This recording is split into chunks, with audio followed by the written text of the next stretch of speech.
Hi,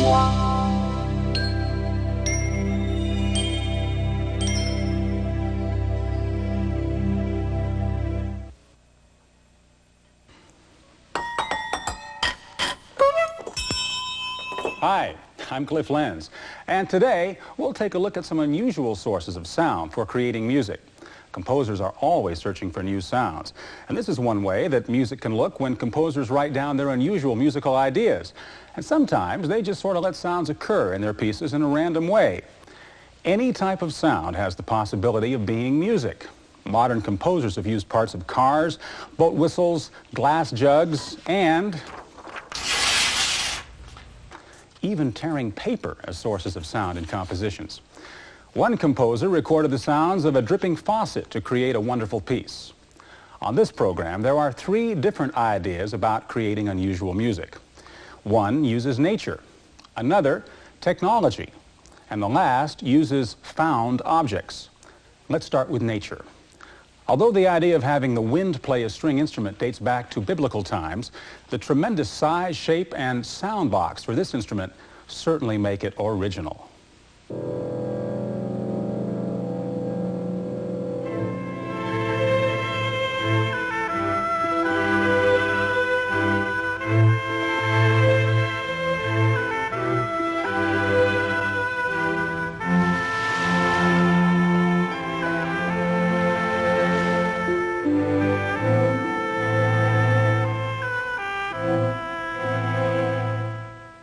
The wind, it's been said, is nature's voice.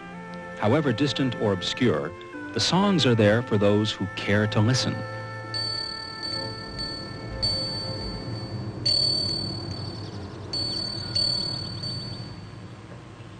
But never has the wind been so beautifully translated as it is here on the wind harp.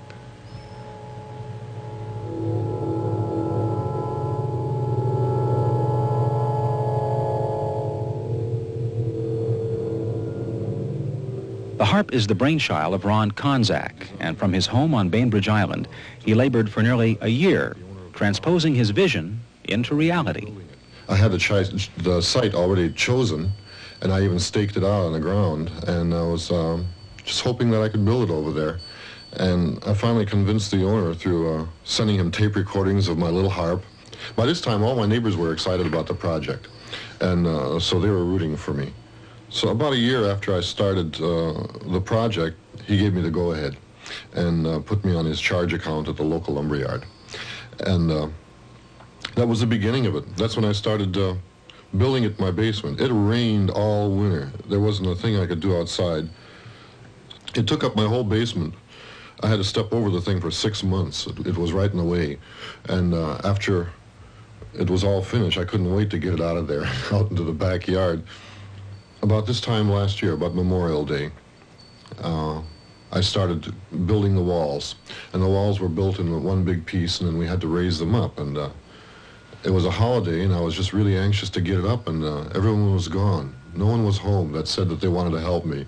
So I felt really crushed. But the beginning of the week, during the weekday, someone called me up and said, "I heard you wanted to put the walls up on the wind harp." I said, "Yeah." And he says, "Can I help?" I said, "Well, sure." And so I made a few more phone calls, and before you knew it, I had about a dozen people out here helping me with putting the walls up. From there, Ron was left with the problem of rigging the harp. So my plan was to put stainless steel cables on it. I found some stainless steel cables at Boeing. I bought some of those, and then a friend of mine who has a factory here gave me a big pile of smaller cable, and I kind of estimated what I would need and strung it up. And I'd run down there whenever there was a wind, and I never heard a thing. And I was really, it was a strange situation. I was getting very depressed. My project didn't work. Thinking through the problem, Ron decided to restring the harp, this time with stainless steel strapping instead of cable. Once the process was completed, he was left waiting for nature's cooperation.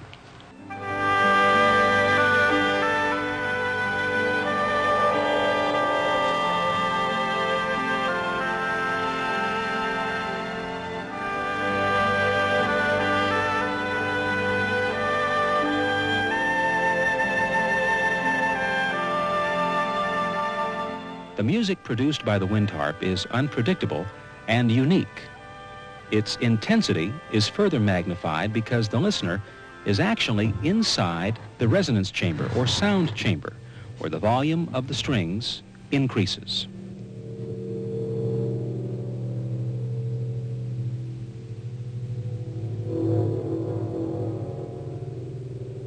The sounds that this thing made was more than I had ever expected.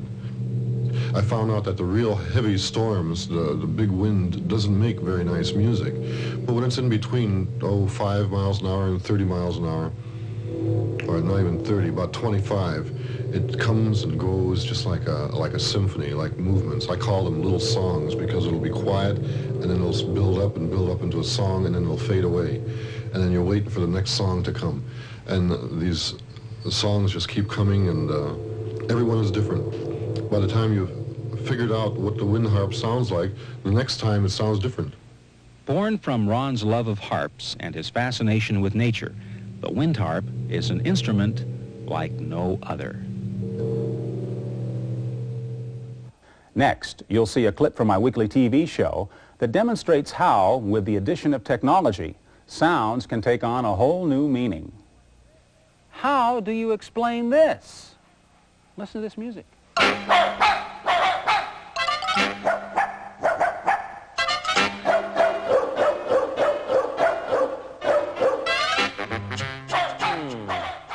So how do you think they did that? Do you have any idea?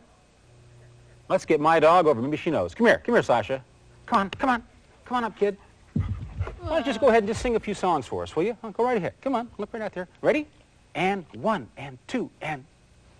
You're not making any noises there. What's wrong with you, huh? You want to lick me instead of sing, huh?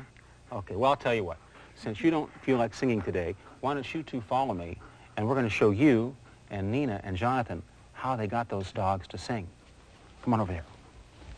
And you can go over here, too. Come on. Oh, sorry. All right. Now, this is a synthesizer. Jonathan, right in the middle, please. And Nina over there. And inside of this is a computer. Now, what they do to get dogs to sing is a very special thing. First of all, you got to have a dog sound, okay? Okay. Now, we've got a microphone right over here, and we're going to play the dog sound in the studio, a dog barking, and what's going to happen is that sound is going to go into the computer and onto a floppy disk, one just like this, all right? So when we do this, we'll have the sound of the dog trapped in numbers or digital information on this. Okay, go ahead and let's hear that dog bark. All right, now we've got that sound into the microphone, into the synthesizer, and it's on a computer disk. Now this is a process called sound sampling. Now, you're a pianist, Jonathan. Mm-hmm. Hit that note right there. See what happened. Guess what happened to that dog? He's now inside the computer and the keyboard. Now see if you can play something for us, because what the computer does is take that dog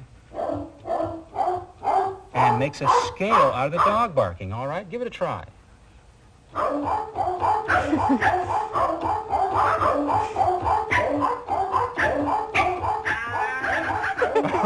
Oh my goodness. That was a little Mozart, wasn't it? Mm-hmm. That's what Mozart would sound like if dogs were singing the notes instead of a piano playing it, huh? You think we got to give equal time to other animals? What do you think, Nina? I don't know. Why don't you push the lowest note on that keyboard and see what other sound comes out? Okay.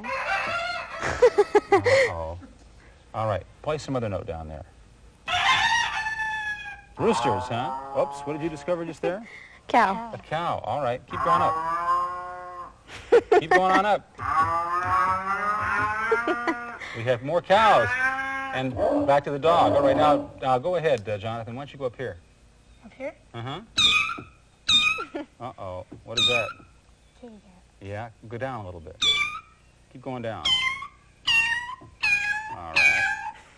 See, what we have here is a keyboard where we've had a little fun with a computer inside. Now, the computer does a very magical thing, as I said. It takes that one sound and somehow divides it all over the keyboard as high or as low as you want to go.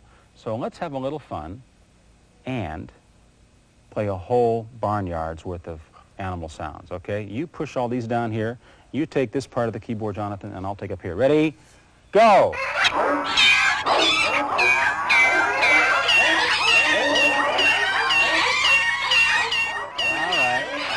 Well, there you have it. We've got roosters, cows, and we've got cats and dogs, and this can pretty much drive you crazy after a while. But you make Mozart sound so beautiful with dogs barking. Now, in this next clip, we'll talk to some unusual musicians. They find their sound sources, well, in a junkyard. How about... Oh, all right. There's a noise. When I build the instruments, I usually go out and try and find an interesting shape first, and then I see what it sounds like.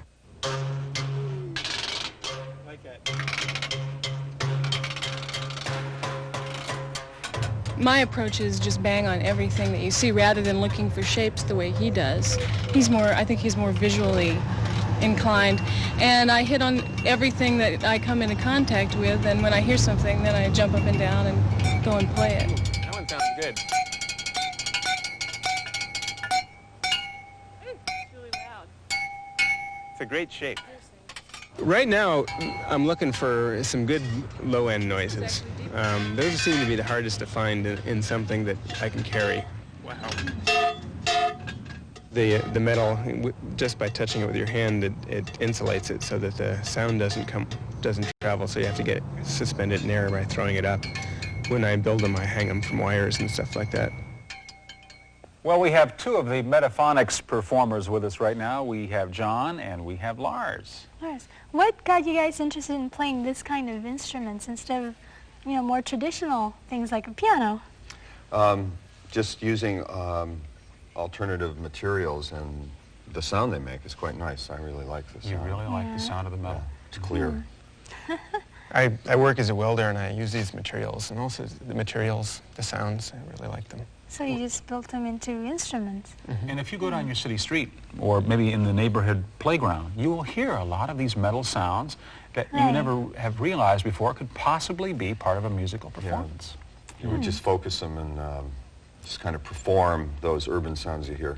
Oh, what about this? This looks interesting. What is This is a swing set pole. Uh-huh. And Swing a bucket set? and some wires. So it came off of a swing set, I suppose. I see. What does it sound like?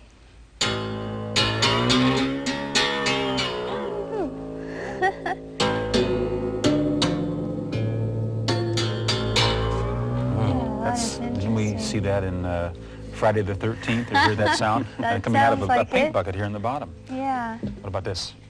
This is the rack. It's in a collection of titanium and aluminum pipes, empty buckets, and sort of a percussion. Go ahead.